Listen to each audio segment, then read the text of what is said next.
shame is just a non-topic. It is for me. No, I get that you grew up with it. I get that you grew up Catholic or something, but alcoholic dad. I had an alcoholic dad. It's I had affected me. alcoholic parents. Both of my parents. There's probably some drugs. I don't know about shame, you know. but blame is definitely a waste of time. Blame and shame, both. Yeah. It's not my fault. And revenge. Revenge is when you take the poison. and hope I'll the get other you if you person bring that up dies. again. What?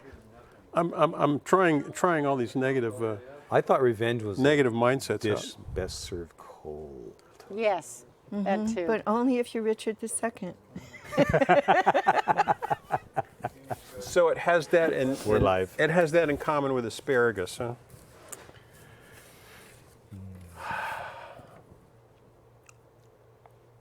That's how the show starts, right there. Cabin sound. Has the show started? I have no idea. I can't hear anything.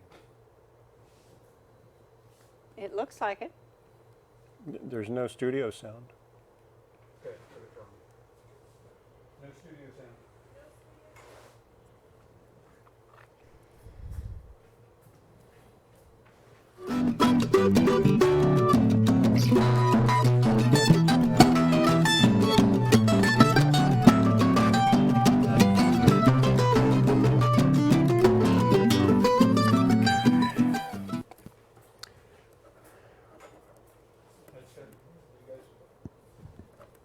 Hi, this is TV Set. We're coming to you live April 7, 2013. Tonight's show is going to be about the topic of whole foods, plant-based diets, and how those can be helpful to you. And just to give you the some idea about how we got this idea going for this show, Jeff and I were involved in an argument. Now, when Jeff and I argue, it's a little different than most people, and it went something like this. We have not rehearsed this since it happened. Jeff, I don't think that you need to eat meat to be healthy. Yes, you do. No, Because Jeff, we evolved. The way we evolved, where our brains grew so big, was animal-based protein. I disagree. I really don't think you need to. I think you can get all the nutrition that you want in a whole food, plant-based diet. Do you have any proof? Well, I do. Have you ever heard of the China study? No. Well, I happen to have it on an audio book, and I will lend it to you. And that is actually the way it went. That's how it happened. Just like that. And there was actually a second part to the origin of the show, and that is that shortly after that, I took a trip down to Texas to visit some old friends that I hadn't seen in about 20 years. And I discovered, much to my surprise, that everybody that I knew Just like that was eating the Indian vegetables. researchers. There's something going on with audio coming in on the studio. I don't know where or for what. Anyway, everybody I knew that had changed to a vegetarian diet was slender and healthy. And everybody I knew that was still eating the way they had 20 years ago, in other words, eating lots of meat, was either big as a house, couldn't get it up anymore, or dead. And so that really kind of put a full stop to everything. And so when I got back, That is definitely an eye-opener. it was definitely an eye-opener. And so when I got back and Jeff and I started chatting, because he had, by this time he had gone through the China study, the book called The China Study. And why don't you just tell us a little bit about your first impressions or your big impressions? You gave me the actually the CD or audio version, so I traveled back and forth going scuba diving. Figured, I got 3 hours each way. I got plenty of time.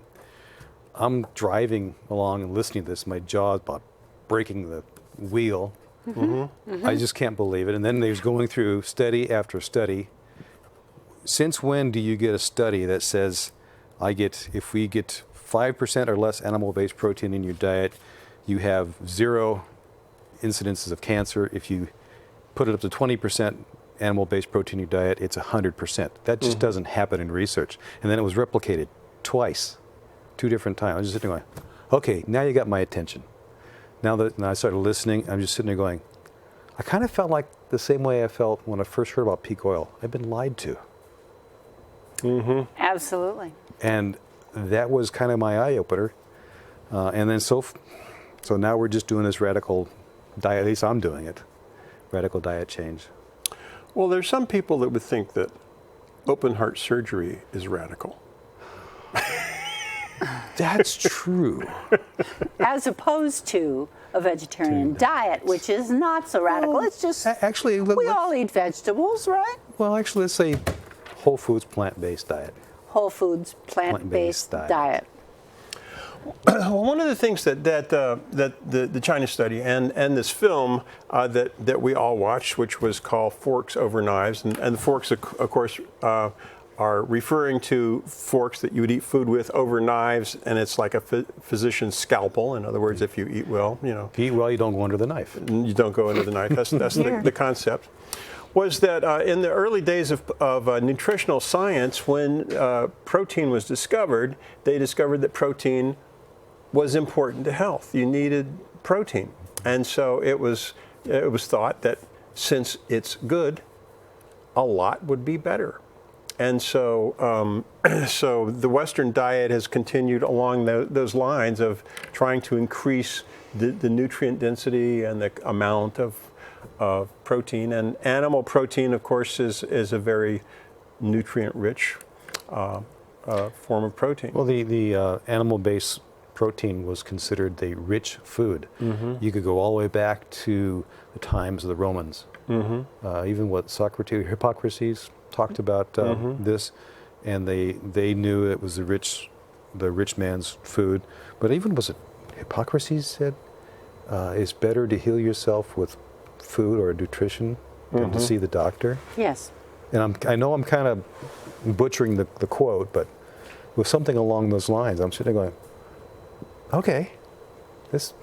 And there's a statistic that I remember that says American consumers consume 2/3 of the world's meat production. And when I think of that and what our health records are in concerning heart disease and stroke, I see a definite connection between those two figures. Heart disease is the #1 cause of premature death in this country. Right. And we consume, each one of us consumes 3 times as much meat as anybody else in the world. That's right. Okay, so we have a roll-in, right? That you've prepared about. You want to do a setup for the roll-in? This is Professor Colin Campbell wrote the book. Him and his son wrote the book, The China Study, and in there he talks about it. And in this movie, he talks about the study that he replicated from the Philippine study, and also from the, what was the other study? Some other place did a study, Indian study. India did a study on protein, animal protein. So he replicated it and took it a few steps farther. So this is the interesting results of that. Kind of capsulized in a nice little roll-in. Okay, are we ready with roll-in number 1? Okay, we are. So let's go ahead and go to that. Rats in his study a diet of 20% casein, the main protein and dairy products. The other half was fed only 5% casein. Over the 12 weeks of the study, the rats eating the higher protein diet had a greatly enhanced level of early liver cancer tumor growth. On the other hand, all of the rats eating only 5% protein had no evidence of cancer whatsoever. But Dr. Campbell decided to take these findings a step further.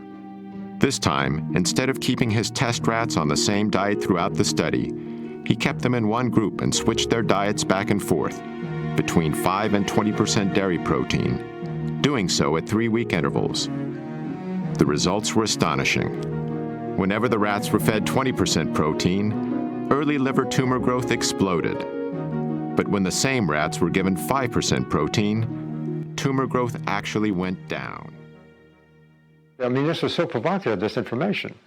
We could turn on and turn off cancer growth just by adjusting the level of intake of that protein. Going from 5% to 20% is within the range of American experience. Even more surprisingly, Dr. Campbell discovered that a 20% diet of plant proteins from soybeans and wheat did not promote cancer. Well, Jeff, you want to? What was Round that interesting? one up? Yeah, what was interesting on that is they subjected the rats to aflatoxin. It's a mold. It's a known carcinogen to cause liver cancer. So they were constantly being bombarded with aflatoxin, and yet the rats within the 5% protein didn't get any. The cancer, it initiated, but it didn't progress. Mm-hmm. And they were able to turn on and turn off the progression just by varying the diet. That's really pretty astonishing. And yet when you went to plant-based protein, no problem. It did not initiate, or did not progress. The cancer didn't progress. That's impressive. However, there are people who think that there's no such thing as plant-based protein. What would you say to that? Well, I mean, we have gravity, and we understand that gravity exists. I mean, No. I'm saying that there are people who look at vegetables and they go, "There's no protein here unless there's meat," and it's not true. It's just not true. I would say the brainwashing's been pretty successful. The brainwashing has been successful. It really has. Chris, how would you respond to that? If you look at soybeans, they do not have a complete protein. And if you look at wheat, it doesn't have a complete protein. But if you cook them together, you do have a complete protein. Right. Yes. And so it's a matter of combining the right plants to obtain the protein. It's not that it doesn't exist. So it's combining a bean and a grain. Most of the time. And it's complete. Yes. And that actually, that was presented very clearly in a book called Diet for a Small Planet years ago. Yes. And which is in its umpteenth printing. And it's still a small planet. And it's available in almost any bookstore near you. Yes. Yes. So. With very easy to follow recipes. The study that you're talking about was kind of a, I'm going to be a little bit of a devil's advocate here, because it was talking about liver cancer, and it was talking about a very highly concentrated amount of dairy casein protein. Not really. 20% is 20%? a high? I don't know. Well, from what I remember of watching the movie, it was a concentrated casein, so to generalize from that out to all protein would be a little bit dangerous. But it does point to something. It does. Right. It definitely points in a direction. And I think that when we take a look at some of the other pointers that we have to take a look at in the show, I think it builds a really strong case. Correct. And then at that point, you got other studies. Yeah. And this is, we'll talk about it later on, but this is where the China study came in, and they were actually correlated, over 8,000 different correlations.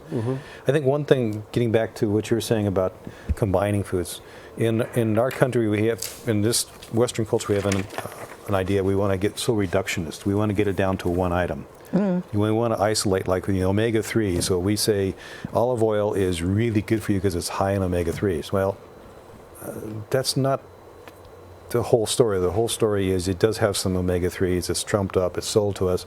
But in reality, the omega-3 to omega-6 ratio are very poor, and it's probably at best. There's other oils that are even better. Well, I think following the trend of your taste buds is a really important thing, because if the food tastes good to you, chances are it's going to be good for you, unless you're eating a lot of grease-based food. Trouble is, the American palate has been so manipulated by salt, sugar, and fat. Absolutely. It's really tough. But, for example, we look at an apple, and it's very desirable because of its color. Right. Nature did that because that apple contains tremendous amounts of antioxidants. Bell peppers, the colors, same thing. Yes. Other fruits and vegetables, the same way. Then there's a reason why we're attracted to those things, and probably that's what you're referring to there. Well, that's part of it. The other part of it is like if you sit down to a meal of fast food and you let it get slightly cold, and you sit down to a meal of home-cooked food and you let it get slightly cold, and you taste both, you will definitely taste the difference. And your body, your whole body will want the better food, because if you don't let your mind get in the way, if you don't let the advertising programming get in the way, and you let your body lead your appetite, then you make healthier choices. I'm convinced of that. Mm-hmm. Yeah, I agree with you. It takes some education to allow your body to lead you, and we are bombarded almost incessantly by information that would lead us into a direction of a bad diet. But so we have to become aware of that, and we have to become educated. So we have another roll-in. Yes, we do. That is another one of these data points. It is, and one of the things that I think is so spectacular about this one is, you know, the first one you showed, and I'm not trying to knock lab studies, but this one is not a lab study. And this one would not be considered anecdotal either. No, this is about creatures in the wild. We're talking about Norwegians. And so the setup on this one is that there was a study that was done and then was more or less forgotten for quite a while about what happened in Norway when the Nazis invaded Norway and commandeered their meat production during World War II to send to Nazi soldiers in other places. So the Norwegians were stuck without their meat supply, and they had to get by somehow. And in this study, which tracked the cancer cases, it's very interesting what happened, and it's also interesting what happened once the meat supply was resumed. Okay. So let's watch the study. Do we have roll-in number 2? We got the big thumbs up. So here comes roll-in number 2 at you. World War II, the Germans occupied Norway. Among the first things they did was confiscate all the livestock and farm animals to provide supplies for their own troops. So the Norwegians were forced to eat mainly plant-based foods. Now we look at the deaths in Norway, just antecedent to this period, from heart attack and stroke. 1927, 1930, 35, look right up here, right at the very top, 1939. Bingo! In come the Germans. Immediately, 1940, wow, 41, 42, 43, 44, 45. Have we ever seen a population have their cardiovascular disease plummet like this from statins, from bypass surgery, or from stents? No. But look what immediately happened. With the cessation of hostilities in 1945, back comes the meat, back comes the dairy, back comes the strokes and heart attacks. I mean, it's such an absolute powerful lesson. But we didn't get it. All right. But we didn't get it. But we didn't get it. And why? Why didn't we get that? Corporate America profits. Conditioning. This isn't America. This is Norway. Rich food diet. This is a problem worldwide. It's habitual. It's what we see as food. Mm-hmm. I think that was that was a really good point that you brought up a little while ago, Sally. Mm-hmm. When you're talking about there are people that think that plants contain no protein, because I called up another friend of mine the other night. I hadn't talked to him about this stuff, and it was almost like he had veggie-dar, like he kind of, even though I hadn't said a word, it's like he knew what was about to happen. And so we're chatting along about completely different things, and he says, "Thank God you're not a vegetarian." And I said, funny you should say that. That was the reason that I called, and then there was this protracted silence. But I think it's true. I think there are a lot of people that don't think as you did before you went through the book, the China study. Don't think that you can maintain health without meat, and obviously that's not the case. Obviously. No. Yeah. It's conditioning. Yes. So And even the Norwegians made that mistake. Yeah, yeah. everybody, I mean, it's down through history. Yes. Well, it's that concept of meat and dairy and really rich food being the food of the rich. Mm-hmm. And so if you got a little extra money, but not a lot of extra money, you're going to treat yourself to maybe a little rich food. It's very interesting you say that. We didn't prepare a clip on that particular topic that you're talking about, but in the movie it was covered, and Dr. Campbell was in, I believe, the Philippines, and he was studying. Did you pull this clip out? I didn't, but I remember it. Okay, so he was studying the incidence of liver cancer amongst children in the Philippines, and he found out that it was isolated to wealthy families who could afford to feed their families meat on a regular basis. Mm-hmm. And that totally shocked him because he said, wait a minute, kids getting liver cancer? Right. Didn't make any sense. Yes. Right. Yes. This whole movie, Forks Over Knives, was just stunning and shocking, and oh yeah, oh, okay. So how did you find it? How did you find that film? I mean, how did you locate it?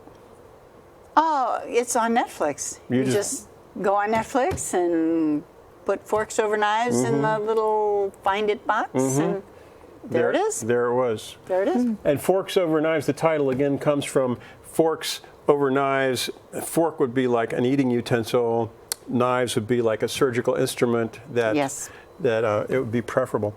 You know, when I was down there in Texas visiting my friends, I went down to visit one of my old art teachers who was really a memorable, wonderful person in my life.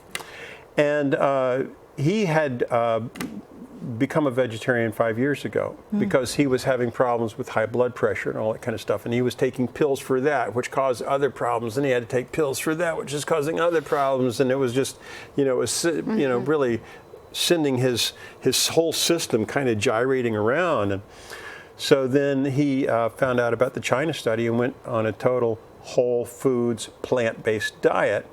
And he's been able to give up all of those medications, and he is a complete believer in it. He did say that the hardest thing for him to give up, I suppose everyone would have their own thing.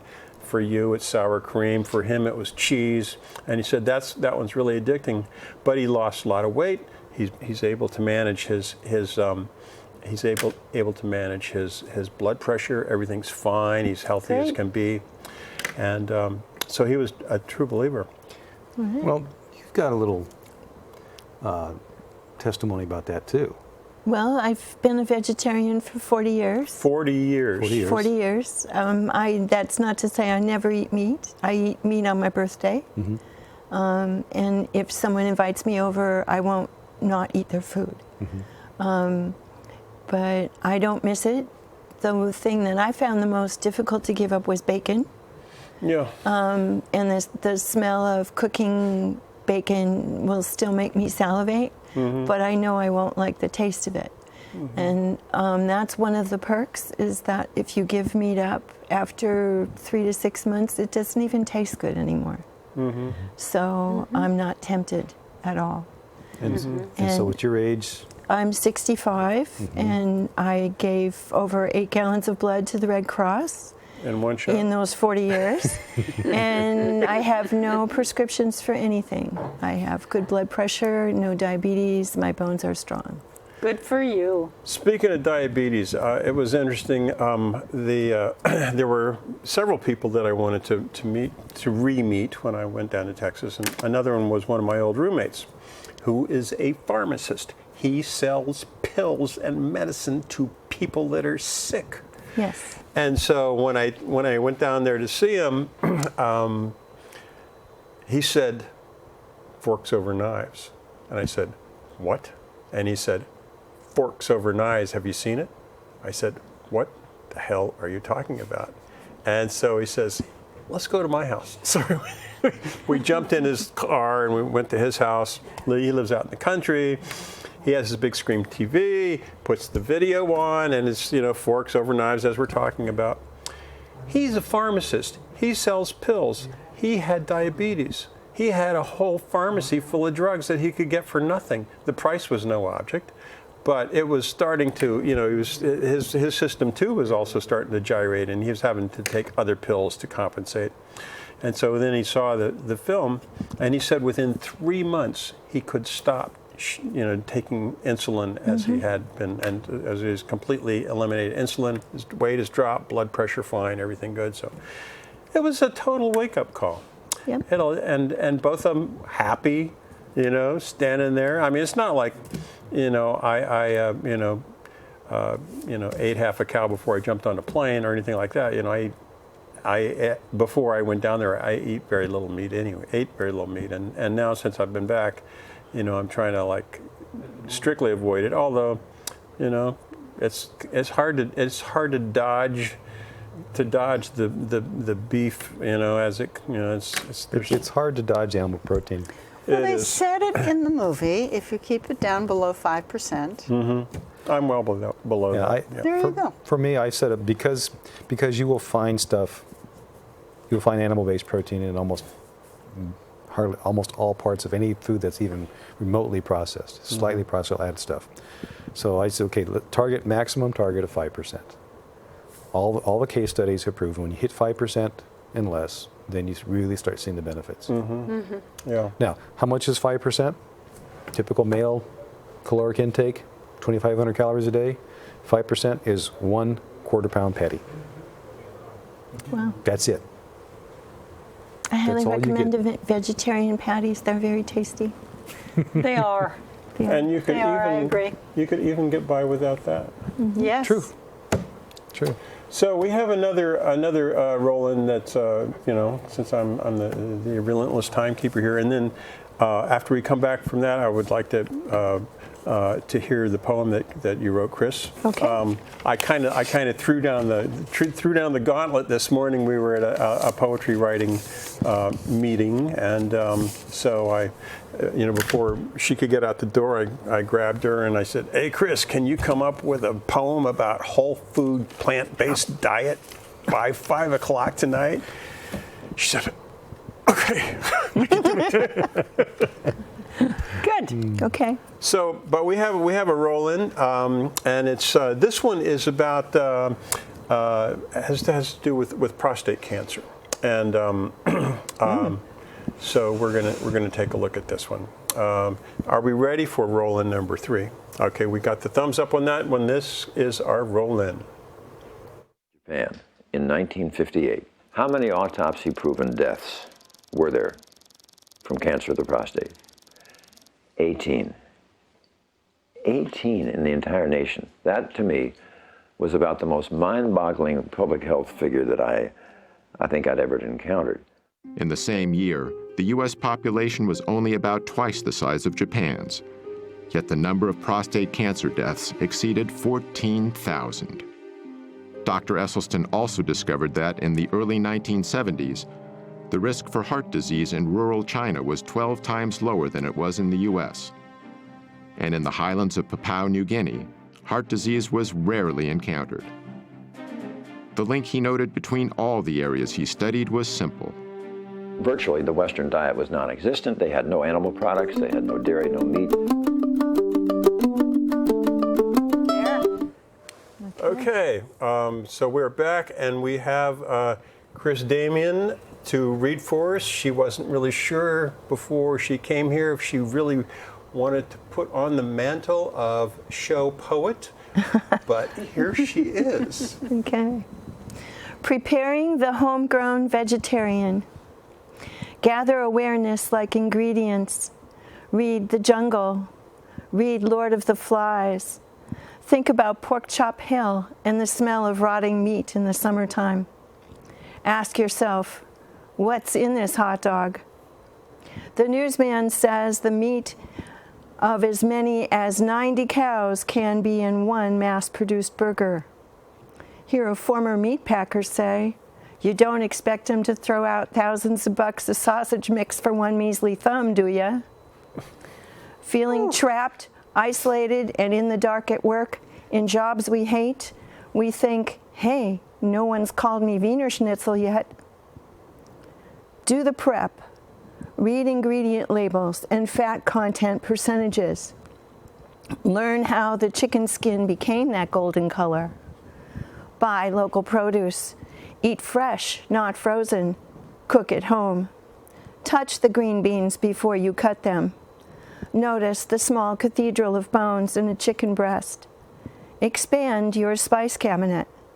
Sample vegetarian food in ethnic restaurants. Sushi doesn't count. Read several vegetarian cookbooks. Buy one.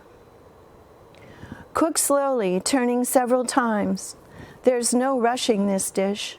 Simmer for a week and notice the reduction of the food budget and the discovery of new taste buds. Continue for a month and appreciate the reduction of the waistline, the disappearance of sausage-like limbs, the even breathing, the absence of anxiety, and a broader spectrum of flavors. Explore these at your convenience. Continue for a year and note the smaller size of your carbon footprint. It's as if you had given up driving. Continue for a lifetime, and it will be longer, with a sweeter dessert. Nice. Whoa. Very nice. And Thank you. did that from this morning. Good job, Chris. Thank you. I like it. You made the comment that you drive guilt-free because the carbon footprint Yes. eating a whole foods plant-based diet is a fraction of the meat-based diet. Absolutely. If I had the experience of driving past Loveland, Colorado once. Loveland, Colorado is the home of most feedlots in America, and you can smell them from 50 miles away. So when I'm not eating meat, I remind myself that that's a little bit of the methane that's gone. And think of, well, peak oil will force us to do this anyways. And after, like for example, I remember hearing a comment that 50 years after the Roman Empire collapsed officially, they found skeletal fragments, remains of people, and they did analysis and found that they were healthier because they didn't have the rich food diet. I believe that. Yeah. So, but what's interesting about this is we all talk about, and getting back to this reductionist thing, we talk about if you just do this or if you do that, this one item, it'll cure this disease or whatever. But what I've found here after reading and doing the researching is, yes, the pesticides or the other stuff that other carcinogenic stuff that's involved in our environment is bad, but nothing like reducing this animal-based protein, getting it under 5%, you can literally switch off the effects of that stuff. So rather than trying to get that last 5 or 10%, you start with the first 90%. Great. So, in fact, you were saying that you, it was your impression from reading this material that this was a more, this was more effective than eating organic food. Well, did I hear you right? Probably. I'll say it this way: when I worked in the corporate world and was writing accounting applications and programming and so forth, we had an old saying: the first 90% of the project takes 90% of the time. The last 10% of the project takes 90% of the time. The idea was, and it's the same idea here, is you can get the most effectiveness for the amount of effort expended in that first 90% by doing or dropping the animal-based protein and just going to a whole foods plant-based diet. And then after you get adjusted and so forth, then you can begin to refine it, find different sources, I mean, it's a journey, and you just keep moving forward. Yeah, and Chris, your poem really dwelt effectively on the sensual aspects of eating vegetables, and the sight and the taste and the sounds and all that sort of thing. And I do know folks that whether they're eating a plant-based diet or not, they prefer organic because the produce tastes so much better. Well, it tastes especially better if you're growing it in your own backyard. Oh, there we go. A Yes. true rebel. Fresh. Absolutely. Fresh from the garden. Very good. Yes. It makes a huge difference when it's really 15 minutes from the garden to your table, and all you had And to do is rinse it. nutritionally, it makes a huge difference. It's just so much better for you. Yes. Okay, It is. we do have some roll-ins. We have to keep going here. The next roll-in is going to be the China study was so named because when I can't remember his name. Campbell. Campbell? No, the Chinese guy that got bladder cancer. Anyway, when this he was around the time of Mao, a little bit later, he got bladder cancer, and so he commissioned, as one of his last acts, a study of cancer concentrations in China. And this was one of the largest medical studies ever made at any time. And so when the fellow that we've been talking about, Colin Campbell, found out about this, he traveled to China to talk with some of the people that were involved in that study and with the results of the study. And we have a brief roll-in of that, and that's why the China study is called the China study. So if we can go to roll-in number 4 right now, it'll be a blessed miracle. Cold War was just beginning to thaw, and Dr. Chen was among the first senior scientists from China to visit the United States. By then, Dr. Campbell had become one of the most distinguished nutritional biochemists in the world. When they discovered this book, a significant collaboration was born. This is the Atlas of Cancer Mortality in China. Published in 1981, the Cancer Atlas was the result of Zhou and Lai's nationwide study. It showed a highly unusual geographical distribution of different types of cancer in China, which tended to be clustered in certain hotspots. The same was true with cancer after cancer, and the counties with the highest levels were often far greater than the counties with the lowest levels. So, for example, esophageal cancer, according to this cancer map, the mortality has 400-fold difference among different counties in China. That's huge. Yeah, and I understood in the United States only several-fold difference. Maybe twofold. That's all we say. So it really was a China study, and we, because of the limitation of the show, we don't have time to go into this in more detail. However, the book is called The China Study that we are talking about tonight, and you can buy this online. You can buy it at Powell's. You can probably buy it at your favorite local bookstore. It's also available on audio tape, and the film that we've mentioned several times, which is called Forks Over Knives, is a film that's about that. It isn't the China study, but it's a film about the China study. And so these are three ways that it could lead you in the right direction. And certainly these are not the only useful books or sources, but these are ones that we've found recently that we wanted to share with you. So that's what I wanted to say at this point. Okay. I've got some notes here about the China study. And it says here, after years of controversial lab results on animals, the researchers had to see how they played out in humans. The study created included 367 variables in 65 counties in China and over 6,500 adults who completed questionnaires, blood tests, and etc. When they were done, they had over 8,000 statistically significant associations between lifestyle, diet, and disease variables. Wow, how many thousand? Over 8,000. 8,000. So it passed the regression analysis. Yeah, I did catch on there. I don't know if it was in this clip that the full study, the full name of the China study was not the China study. The full name was the incidence of disease, the correlation of disease with food and lifestyle.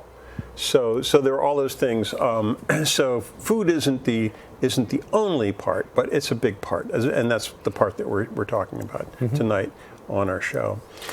And fortunately in China, they had whole counties that were rural and where people ate mostly meat. Yeah.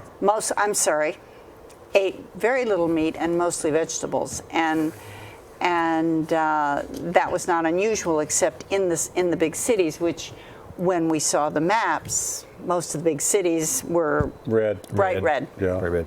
Yeah. Interestingly enough, in the China study, in the rural areas, yes, they were more active, and some people say, well, they get more exercise, so they're going to be healthier and so forth. Well, that is true, but they also Are growing their own food. They're growing their own food, but they also correlated it back to even the most sedentary Chinese person still ate more calories per day than the average American at that time. Really? Yeah. And yet was healthier. And yet was healthier and was not overweight. Because it was plant-based. Plant-based. Okay. Okay, Jeff, why don't you set this guy up? Okay. You know, in our culture, sex sells. And we see it on TV all the time, these erectile dysfunction videos or advertisements. But erectile dysfunction can also happen in women too. Is the precursor, is the first warning of vascular disease. Cardiovascular. Actually, any vascular disease, vascular and so forth. My brother-in-law, you know, he, in his late 40s, early 50s, he said, you know, the flag doesn't go up anymore. I don't understand. So he starts medications. At 56, he has an open heart surgery. Now he's eating a whole food plant-based diet. Truly? Truly. Whoa. Oh, Yeah. Too bad it took him so long to learn, huh? Yeah, he had to go through a very radical surgery where they crack his chest open, pull a vessel out of his leg. That is radical. I mean, if people think that a plant-based diet is radical, no. Open heart surgery is radical. It is. Yes. Okay, So- we need. Okay, Okay, we need to let's move. see it. Yeah, move go on. on. We got one more, so or one more to go, but we have a little bit of time to get into that. Okay. Was there anything else more that you want to say on that one? I think this will say it very well, and this will explain the mechanisms of how animal protein does its dastardly deed. Yeah. You know, when I was when we were talking about putting together the show, you know, we talked back and forth about roll-ins and how we're going to do this and see, you know. So I knew that you wanted to do this, and I was thinking to myself, you know, now what could you have, like, you know, like some of these ads for, you know, Viagra. boner pills, whatever you want to call them. There's one that shows a couple of people, like, you know, there's this panoramic view shooting past them. They're sitting in bathtubs, you know, and there's this view, you're looking at them from behind. You know the one I'm talking about? You know, it'd be so great if the gal, you know, reached over and handed the guy, you know, a handful of lettuce or vegetables or Instead of a blue pill. instead of a blue pill. Yeah, she'd been doing that all along. Well, Or vice versa, you know? surprisingly, it's that easy. Yeah, Green leafy vegetables. yeah. So Okay, let's see it. we're ready for number 5. Yeah. The body is all connected. If you have vascular disease anywhere, you have it everywhere. Erectile dysfunction is actually the first clinical indicator of generalized cardiovascular disease. It's the canary in the coal mine because inside the penis, you have the highest per cross-sectional area of endothelial cells.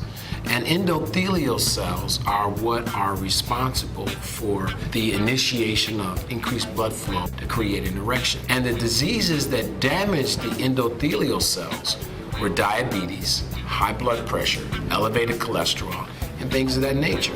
When you start eating this typical Western diet and you've been slaughtering your endothelial cells, our blood flow, this is no longer like going over Teflon. It's like going over Velcro. But if we could somehow get the word out to the entire populace that long before somebody has heart disease, they have erectile dysfunction. That is very, very powerful information, because I think connubial bliss up until one is 85 or 90 or 100 should be something that ought to be under your own locus of control. Hey. 85, 90, or 100. Yes. Yeah, why not? Why not? Poor pharmaceutical companies. Yeah. I don't know. Well, my dad, God rest his soul, that was what happened to him. I mean, he was the kind of guy that if he didn't have meat at a meal, he did not have a meal. Yeah. He hadn't really eaten. And so, he had beef for breakfast, beef for lunch, beef for dinner. I think he had his first heart attack when he's 42, second one probably 5-6 years later, and he told me when he was 50, he said, or when he was maybe 45, he says, Jim, you better prepare yourself, because you're going to lose it, around 50. I'm still waiting to see, when that might come true,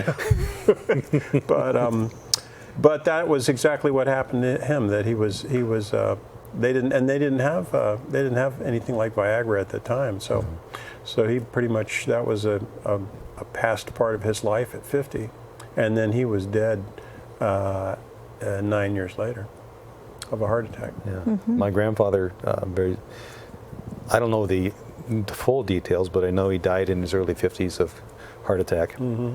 Heavy smoker, ate a lot of beef, a lot of animal protein. Mm-hmm. He had a massive one. He just knocked him, and 2 days later he was dead. Mm-hmm. I never got a chance to know my grandfather. And there really is in our culture this big, this kind of conflation of manliness and meat consumption. Mm-hmm. Steak.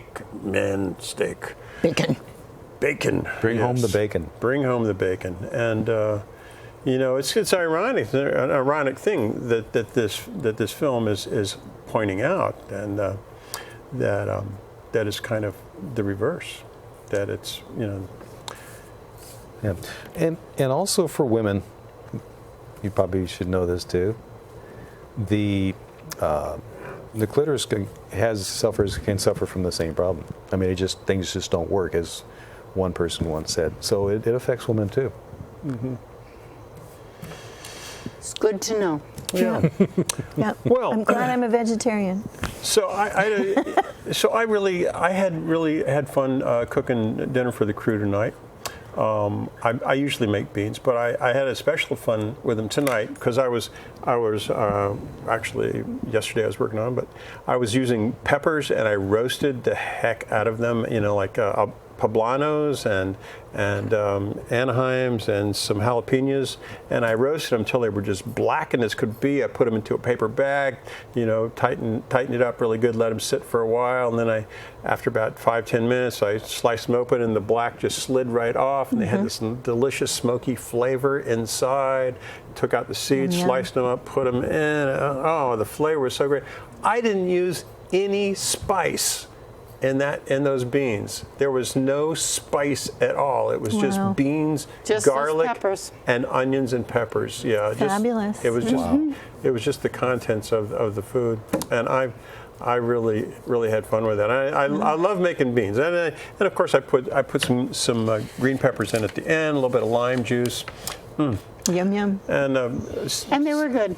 Thank you so much, Sally. Do you have a favorite recipe that you would like to share with our audience? I have a favorite cookbook. It's called Vegetarian Cooking of the East. Vegetarian Cooking of the East. Oh, well, okay. And it's written by an Indian woman, Maher Jaffrey.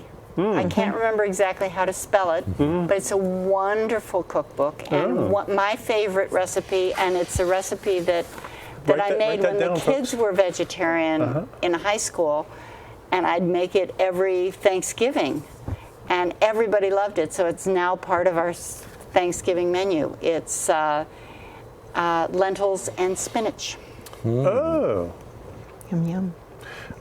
So how about it, Chris? Are there spectacular recipes that you've come across that you want to divulge?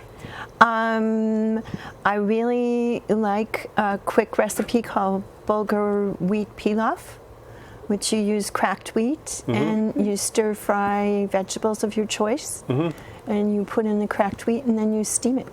And then steam it? Oh, and like in a wok, would you do it? I use a fry pan. You're not a wok person, huh? I've used a wok, but not for this one. For this one, you want to put a lid on it. Yeah, right. Okay. All right.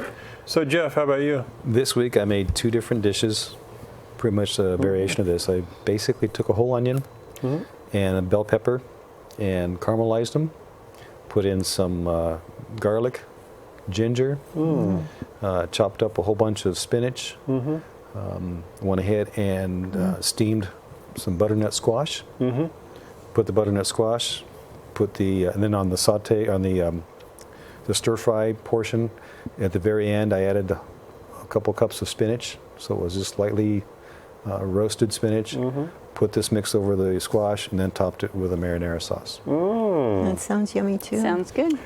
Okay, I'm hungry. Yeah. Well, if you're hungry now, we have one more roll-in, which we are calling Happy Food Meal. But let's. Do you want to set this one up, Jeff?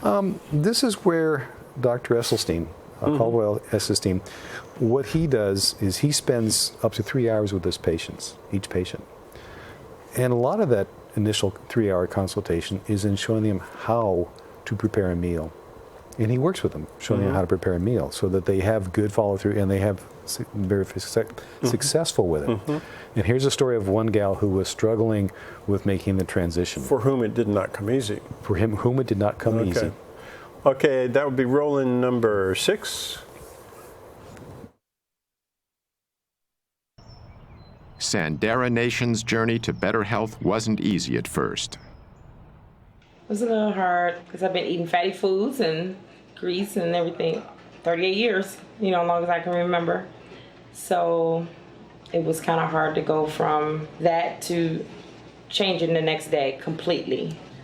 I started a journal for maybe the first 3 weeks. Write down my feelings and emotions, what I felt like, so that other people could know it's okay to feel that way. Along the way, Sandera had strong support from Dr. Esselstyn and his wife, Ann. They keep in touch, and they're like, we haven't forgotten about you. And I know they haven't. I really feel here that they haven't. I went to Walmart this day. I had wanted a Subway sandwich, and I said, I'm going to get me that meatball sub.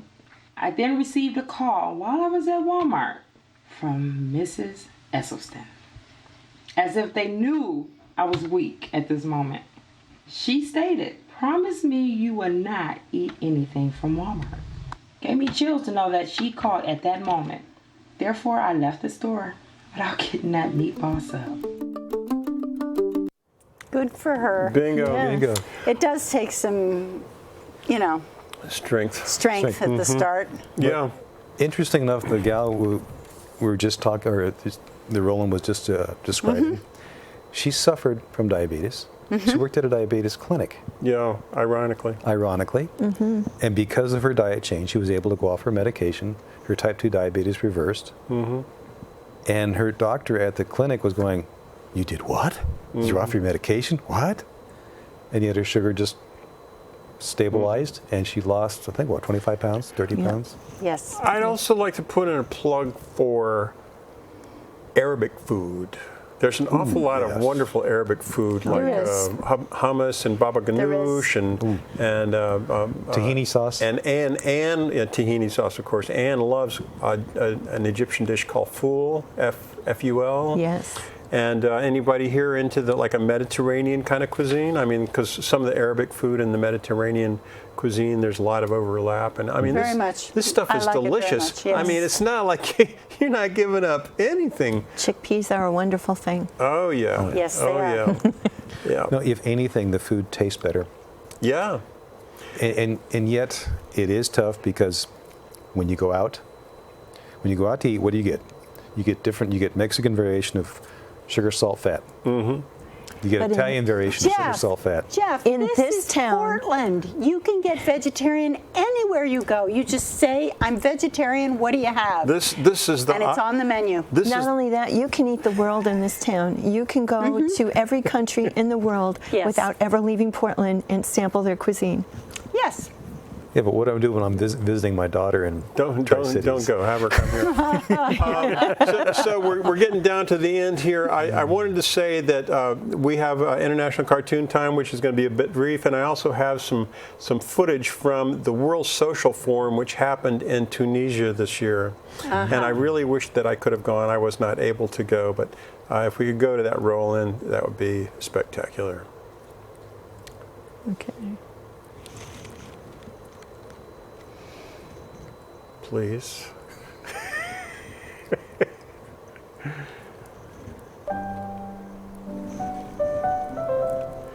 There we are. Okay, this is from Turkey. This is showing the new Pope, and it's showing a genie coming out of the stack, a black genie coming out of the stack. A little kind of mixed messages coming from an Islamic country. This one is called, from Holland, it's called Coming Out, and it's showing Putin with all of his kind of like jail graffiti tattoos, kind of. Obviously, this guy's not too nuts about Putin. Another one from Holland. This is Kim Jong-il riding a bomb. You know, kind of like the guy. Dr. Strangelove. Dr. Strangelove, yes. Indeed. Or another one says, the general's whispering to him. Yeah. He's saying lunch, and general said, no, I By said the lunch. way, you can't see this at home, but our cameramen are just cracking up over these things. Here's one from China showing a factory dumping its stuff into the water supply that supplies houses, just like fracking, everybody, just like fracking. Just like it. And this one from France, it's showing a gay marriage in progress, and some guy down on the floor with a puppet on his hand that's doing the marrying everyone. It would indicate that the government's kind of putting on a happy face about it, but it doesn't really mean it, maybe. So this one from New Zealand, somebody going after this dog, questioning this dog, says, our sources tell us that you helped Chen Guoling escape or something. So about another escaped China guy. Some democracy will be good. Some democracy will be good for you. The world is telling Somalia, and Somalia is smiling. This was from Kenya, so that's good. It's good. It probably would be good for them. This one is several years old, but it was from Germany, and I can't read German, but the image is so great. It's actually Bush with a hat that is imprisoning a dove of peace. And I couldn't let that one go. I thought it was too great. This one from Turkey, it shows how a terrorist attaches candles to his birthday cake before he blows out the candles. Suicide bomber. Yeah. Exactly.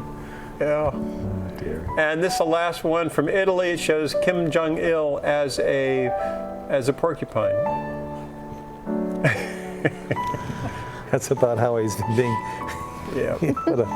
Yeah. And it's the artwork on there is just swell. That's Yeah. super. So we'll see you in a couple of weeks. Thank you for joining us.